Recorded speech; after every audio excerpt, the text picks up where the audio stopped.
Bismillahirrahmanirrahim. Assalamualaikum warahmatullahi wabarakatuh.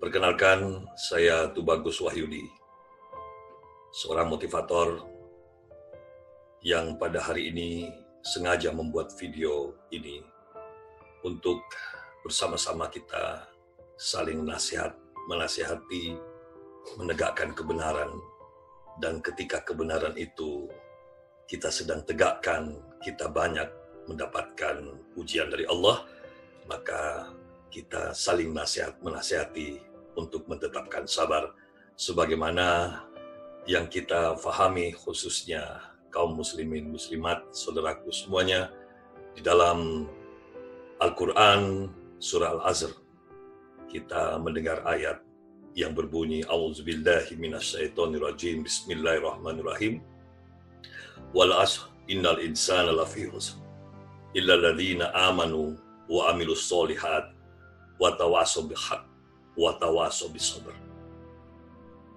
Wa tawasaw bil haqq wa tawasaw bis sabr, inilah kita diingatkan untuk saling menasihati untuk menegakkan kebenaran dan menetapkan kesabaran. Salawat kepada baginda Nabi besar Muhammad sallallahu alaihi wasallam dan berserah diri kita kepada apa-apa yang telah diajarkan. Saudaraku semuanya, sebangsa dan setanah air, wabil khusus saudaraku kaum muslimin muslimat dimanapun Anda berada.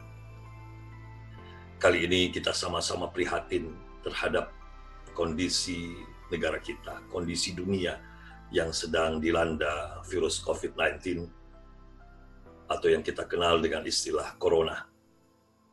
Pada kesempatan hari ini kita harus sama-sama memahami bahwa ini adalah nikmat yang Allah berikan kepada kita. Tentunya banyak sekali hal yang positif yang bisa kita dapatkan dari nikmat, karena tidak ada keputusan Allah yang tidak ada unsur kebaikan, khususnya kepada kita, hambanya, yang insya Allah senantiasa bertawakal kepadanya, beriman dan takwa. Ketahuilah saudaraku semuanya bahwa Corona ini adalah ujian bagi kita. Tentunya banyak dari kita berkata, mengapa kami ini semua diuji? Bahkan ada saudara-saudara kita yang selalu mengatakan, aku ini kurang apa? Bangsa ini kurang apa? Dunia ini kurang apa? Tapi ketahuilah saudaraku, walaupun kita tergolong orang-orang yang beriman, sekalipun kita pasti akan tetap mendapatkan ujian. Sebagaimana yang saya beri catatan kepada kita semua, silakan kita membuka Al-Quran pada surah Al-Ankabut ayat 2 dan 3. Di situ Allah jelas-jelas mengetengahkan informasinya, message untuk kita semua. Allah katakan, emangnya aku biarkan orang-orang itu, manusia-manusia itu, berkata dia sudah beriman, lalu tidak kuuji lagi. Ketahuilah saudaraku, justru orang yang beriman itulah yang rentan harus menerima ujian. Ibarat orang yang sekolah, kalau tidak bisa mengikuti ujian, kita juga pasti bertanya-tanya. Misalnya anak kita sekolah tapi tidak boleh ikut ujian, pasti kita bertanya-tanya, ada apa? Justru yang kita takut adalah kita tidak boleh ikut ujian. Karena orang-orang yang tidak diuji oleh Allah itulah orang-orang yang terancam dilupakan Allah. Sebagaimana sering kita dengar guru-guru kita mengetengahkan informasi, ketika Allah ingin membuat hambanya itu lupa, Allah katakan apa? Kutambahkan nikmatnya, kutambahkan nikmatnya agar dia itu lupa. Saudaraku semuanya, di dalam menghadapi ujian ini, tentunya kita tidak perlu khawatir yang berlebihan. Karena lagi-lagi Allah tidak suka kepada hambanya yang melampaui batas. Karena apa? Karena motivasi kita kali ini penting untuk kita renungkan. Yaitu apa? Yang pertama, mari kita buka surah Al-Baqarah ayat 155. Di situ dikatakan, manusia itu diuji itu cuman kata sedikit. Untuk lebih lengkapnya, saya bacakan. Dan sungguh akan kami berikan cobaan kepadamu dengan sedikit ketakutan, kelaparan, kekurangan harta, jiwa, dan buah-buahan. Dan berikanlah berita gembira kepada orang-orang yang sabar. Ya, Allah katakan sedikit lapar, sedikit kurang, cuman sedikit. Sehingga kalau ada orang mengatakan ujianku ini berat sekali, hari ini mari kita sepakati. Kitalah orang yang tidak tahu diri itu. Apa yang dimaksud dengan tidak tahu diri? Kita tidak mengenal siapa diri kita. Karena Allah sudah jelas-jelas menuliskan di dalam kitab, yang kitab ini tidak ada keraguan di dalamnya. Tapi memang harus memenuhi syarat, kita harus menjadi orang yang bertakwa. Karena hanya orang yang bertakwalah yang tidak akan pernah ragu terhadap ayat-ayat Allah. Mari kita lihat, renungkan ayat yang masuk dalam surah Al-Ankabut itu, ayat 2 dan 3. Bahwa kita pasti diuji.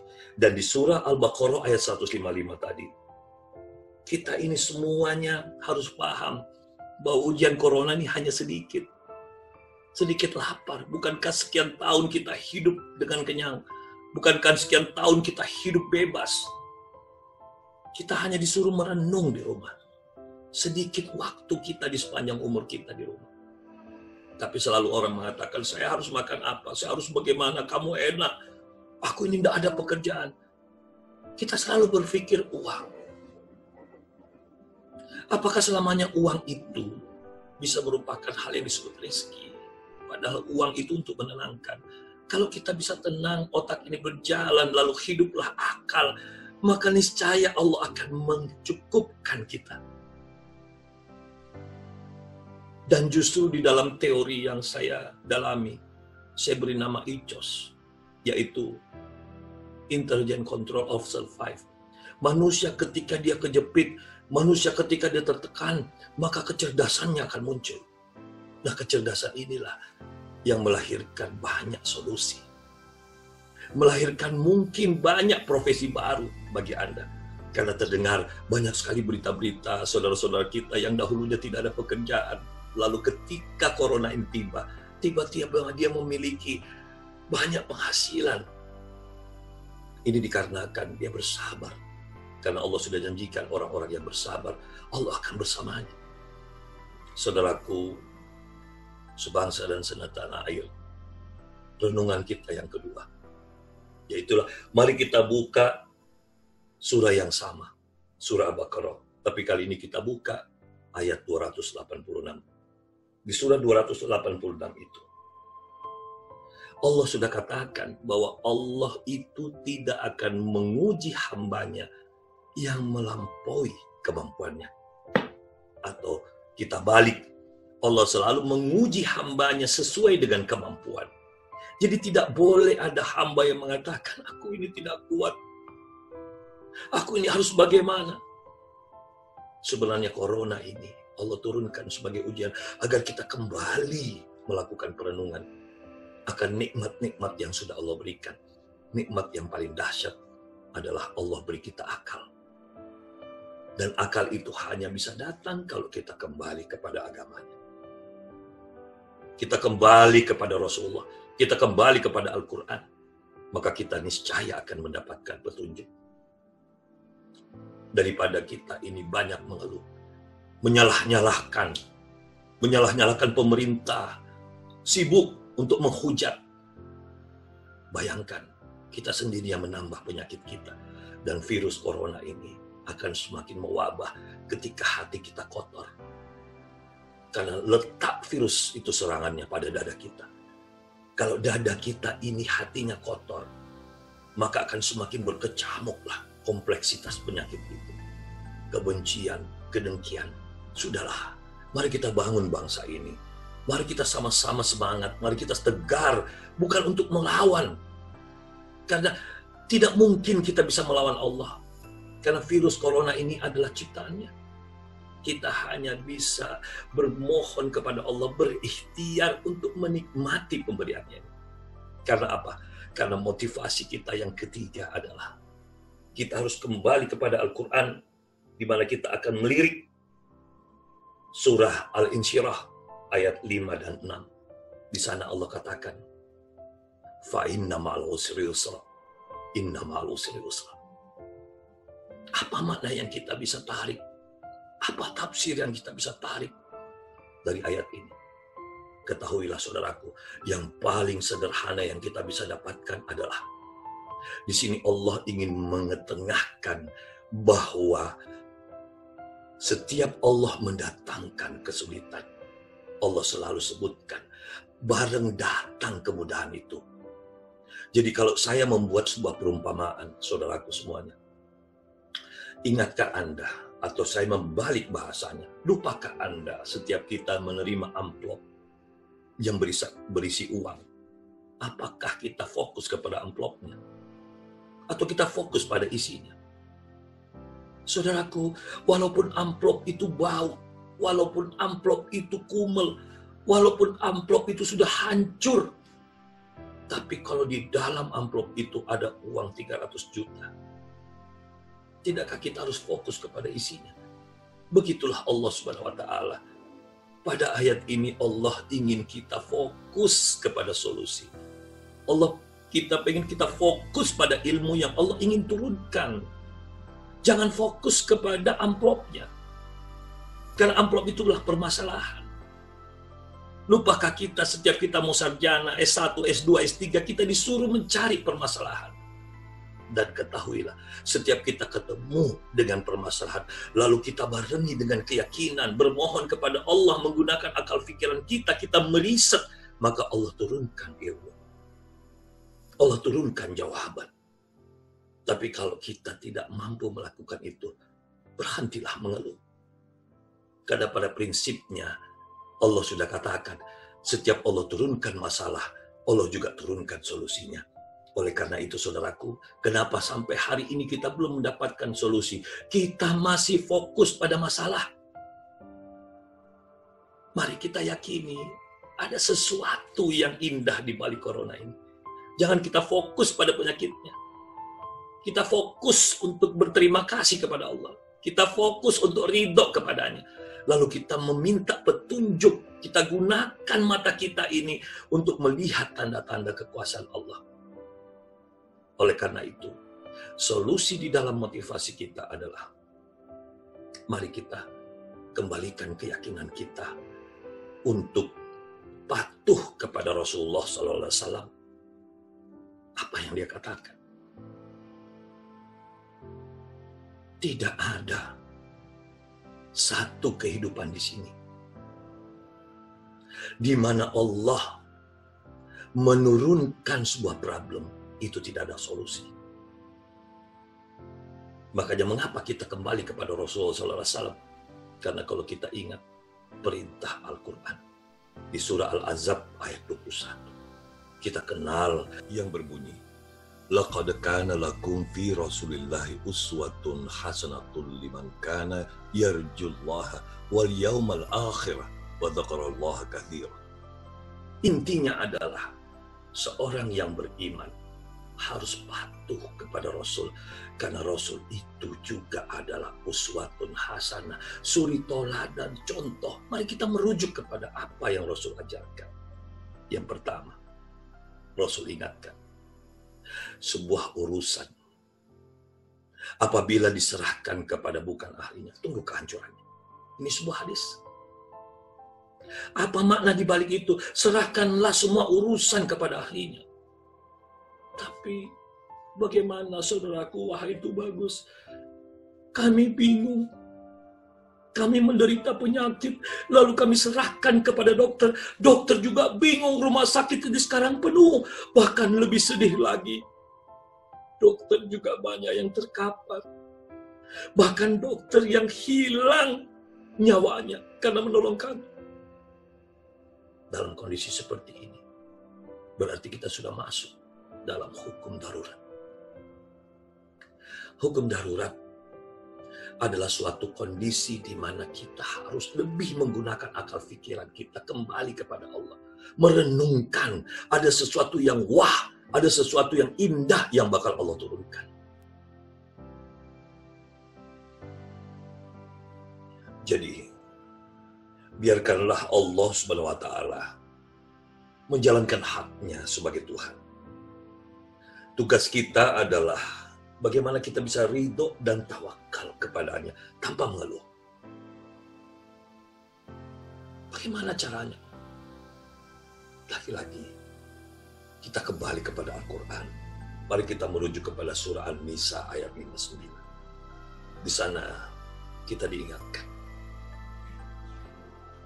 Ya ayyuhalladzina amanu, atiullah wa atiur rasulah wa ulil amri minkum. Patuhilah Allah, patuhilah Rasulnya, dan patuhilah para pemimpin kita. Pemimpin kita sudah menyuruh kita untuk di rumah. Bukan berarti kita tidak boleh hidup. Tugas kita dalam kondisi darurat ini ya bagaimana kita mematuhi. Mematuhi itu tidak hanya masuk ke rumah dan tidak berbuat apa-apa. Karena kita sudah masuk hukum darurat. Hukum darurat itu maknanya mari semua bangsa kita mendukung pemerintah. Mau pemerintah gubernur, mau pemerintah presiden dan seterusnya. Wabil khusus yang kita ada di Jakarta. Apa yang diperintahkan oleh gubernur kita patuhi, kita dukung semuanya. Mari kita bantu pemerintah, kita support semua. Walaupun kita ini bergerak di dalam rumah masing-masing, tahu juga kita masih bisa keluar, tetap menjaga social distance kita, tetap menggunakan masker, tetap apa yang dianjurkan oleh pemerintah. Pemimpin kita di kesehatan itulah para dokter, kita ikuti ajarannya. Kita ikuti motivasinya, agar kita semua ini bisa sama-sama selamat menjalankan bangsa ini. Yang kedua, mari kita support para petugas medis. Mari kita berikan inspirasi-inspirasi apa yang kita bisa bantu dengan tidak menambah pekerjaannya. Kita tahu sama-sama petugas medis sudah overlap waktunya. Kepeduliannya dia, bagaimana dia memperhatikan juga keluarganya, dia juga punya anak, punya pasangan hidup. Kasihan. Mereka bingung siapa yang merawat anak-anak kami. Siapa yang menjaga anak-anak kami dari ancaman virus corona ini. Mereka bekerja melebihi batas waktu. Satu persatu mereka tumbang. Bagaimana kalau mereka semua tumbang? Siapa lagi yang bisa merawat kita? Bahkan mereka pun bingung, karena biasanya mereka menghadapi sebuah penyakit di mana mereka sudah terbiasa melihat pasien mereka harus menjumpai ajalnya. Tapi kali ini mereka sebagai petugas medis pun terancam, bahkan nyawanya bisa melayang hanya dengan merawat pasiennya. Dan ini baru pertama kali terjadi di dalam dunia kesehatan. Oleh karena itu, saudaraku, sekali lagi, jangan kita tambah pekerjaan mereka. Mereka seharusnya sudah harus beristirahat, sama dengan kita. Oleh karena itu, sekali lagi, dalam kondisi darurat seperti sekarang ini, mari kita membantu pemerintah dan juga membantu terutama para petugas medis untuk tetap berada di rumah, di kediaman kita masing-masing. Kecuali kalau ada hal yang sangat penting, barulah kita tinggalkan rumah sejenak dengan tetap mematuhi aturan yang sudah diberlakukan oleh pemerintah. Dan di rumah kita memperbanyak berdoa. Dan kita khususkan juga doa-doa kita untuk para pemimpin-pemimpin kita, para petugas medis kita, agar mereka tetap sabar, mereka ikhlas, mereka semangat, mereka kuat dan sehat menangani saudara-saudara kita yang sedang dirawat. Kita bermuhasabah dan kita berkarya, terutama pekerjaan-pekerjaan yang sekian lama mungkin terpending, atau ada kerusakan-kerusakan sesuatu di rumah, kita betulkan. Karena selama ini kita tidak punya waktu untuk itu. Allah memberi kita waktu untuk menyelesaikan pekerjaan-pekerjaan rumah kita. Mungkin Anda ingin melakukan penelitian atau berpikir tentang sesuatu hal yang merupakan kreativitas Anda. Dan juga kita tetap menjaga kebugaran tubuh kita dengan berolahraga, berjemur di pagi hari. Dan yang paling penting adalah kita tetap berikhtiar, berpikir dengan maksimal. Mumpung kondisi kita sedang terjepit, sedang darurat, inilah kesempatan otak ini bisa menciptakan kreativitas tingkat tinggi untuk mencari rizki Allah. Dan kita berupaya untuk senantiasa kreativitas ini hadir. Baik itu akhirnya kita mencapai sesuatu yang kita dapatkan ataupun tidak. Biarkanlah Allah yang menentukan. Di dalam kondisi darurat ini, kita tetap berikhtiar dan istiqomah. Karena Allah melihat ikhtiar kita. Dan Allah melihat istiqomah kita. Yang ketiga adalah, mari kita saling tolong-menolong. Kita ingat saudara-saudara kita dalam kondisi darurat seperti ini yang tidak punya pekerjaan, yang mungkin dalam kondisi kekurangan atau ada yang sakit. Mari kita dukung program pemerintah untuk membentuk tim-tim kecil di dalam komplek kita, di dalam RT RW kita, guna kita mensupport masyarakat-masyarakat yang masih belum patuh kepada aturan di dalam kondisi darurat ini. Yang keempat, saudaraku, adalah poin yang tidak kalah pentingnya. Saya mengajak Anda seluruh komponen anak bangsa, khususnya Anda para praktisi dan ahli apoteker, ahli gizi, pengrajin jamu, pengrajin herbal, atau Anda para praktisi pengobatan tradisional. Untuk sama-sama kita melakukan ikhtiar eksperimen, meracik ramuan.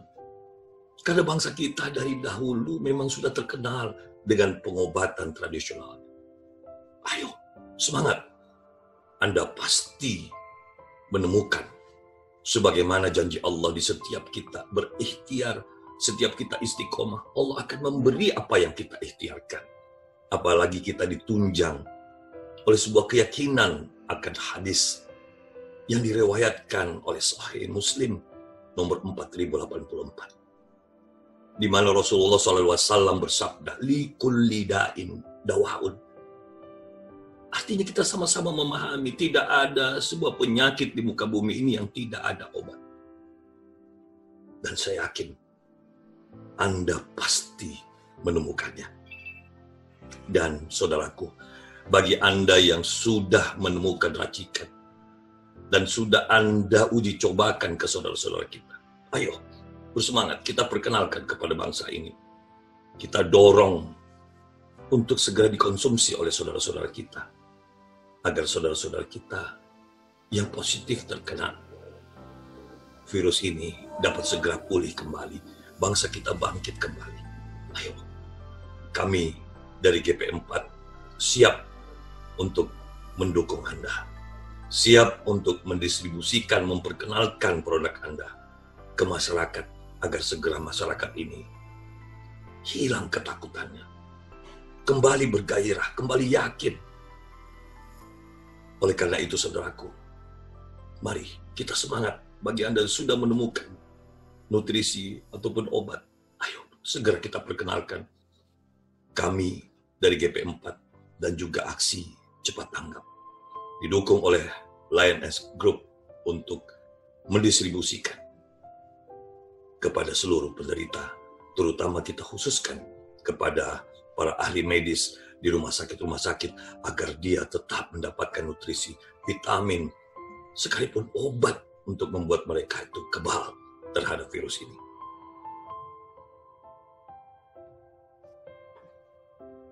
Saudaraku, langkah darurat yang kelima atau yang terakhir yang merupakan solusi dalam motivasi kita kali ini ialah apabila setelah kita berpikir, kita melakukan riset, eksperimen, kita tidak juga menemukan dawaun atau obat terhadap penyakit yang kita jumpai, maka inilah pertanda sudah saatnya kita kembali kepada syifa.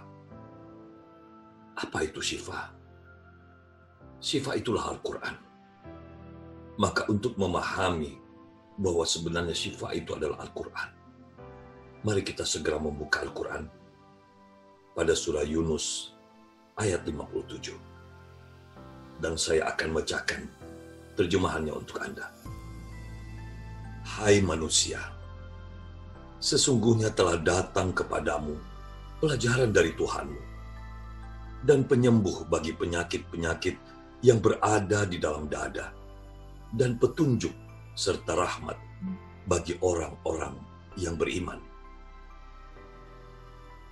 Saudaraku, itulah isi dari surah Yunus ayat 57.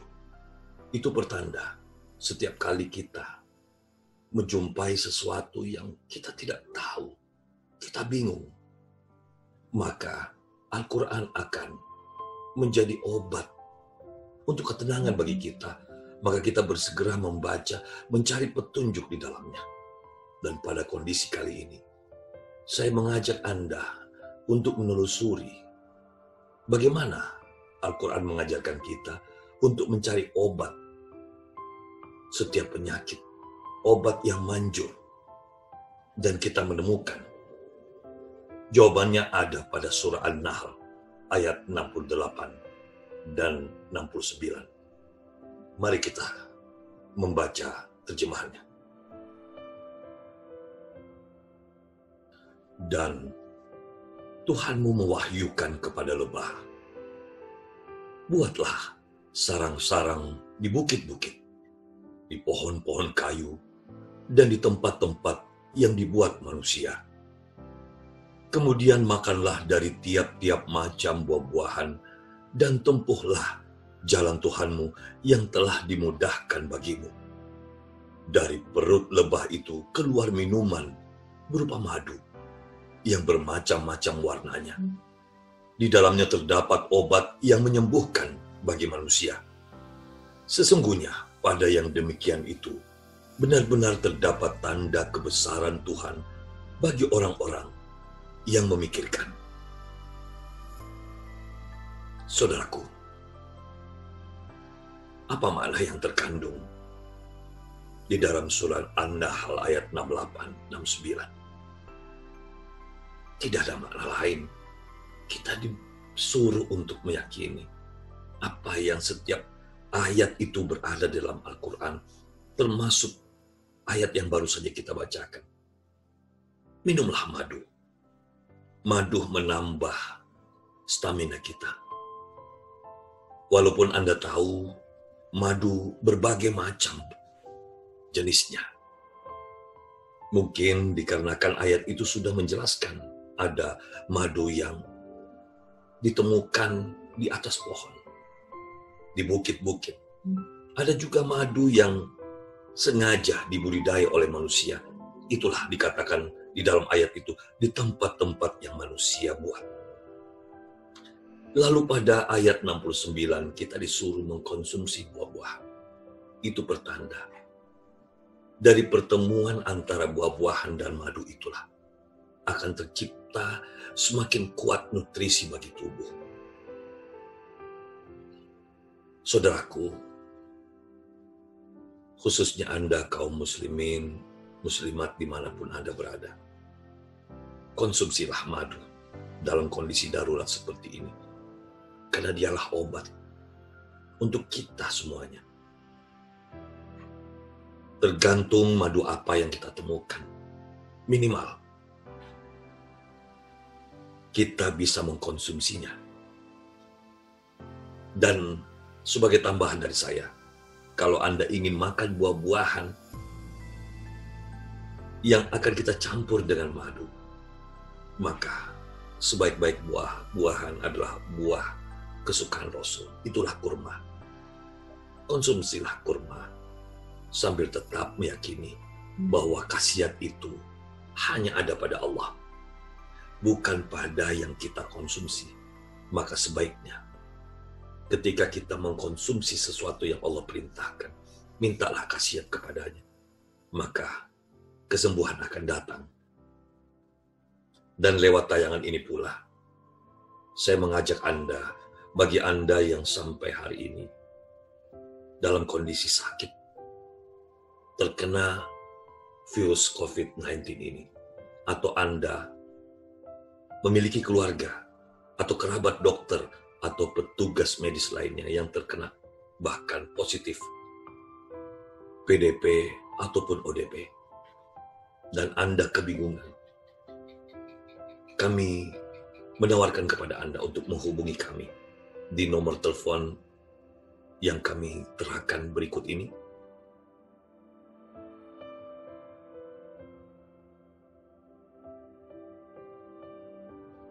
Hubungilah. Cukup dengan mengirim message pada WhatsApp dan tim kami akan menghubungi Anda untuk mendistribusikan titipan para penemu nutrisi maupun obat yang mereka sudah mengujinya untuk Anda konsumsi, terutama pada petugas medis yang menyaksikan tayangan ini dan Anda ingin menambah stamina kekuatan kekebalan tubuh Anda. Kami dititipi amanah untuk mendistribusikannya. Namun karena terlalu banyaknya permintaan, kami berharap juga Anda untuk bersabar mengikuti daftar list antrian untuk kami distribusikan. Dan akhirnya kami mengucapkan terima kasih Anda menyaksikan tayangan motivasi dan solusi ini. Kami ucapkan terima kasih yang sebesar-besarnya kepada para support pada gerakan GP4, gerakan peduli, pencegahan penularan dan penyakit yang diakibatkan oleh COVID-19 ini. Kami apresiasi sebesar-besarnya, terutama kepada Lion Air Group dan kepada ACT, Aksi Cepat Tanggap, dan semua mahasiswa-mahasiswi KAFI BBC Motivator School yang telah mendukung support gerakan peduli kepada pemerintah, kepada bangsa, kepada negara kita tercinta ini, agar kita segera bangkit. Terima kasih atas perhatian Anda. Salam untuk keluarga, tetap semangat, jaga kesehatan, dan tetap istiqomah berikhtiar. Wabillahi taufiq wal hidayah. Assalamualaikum warahmatullahi wabarakatuh.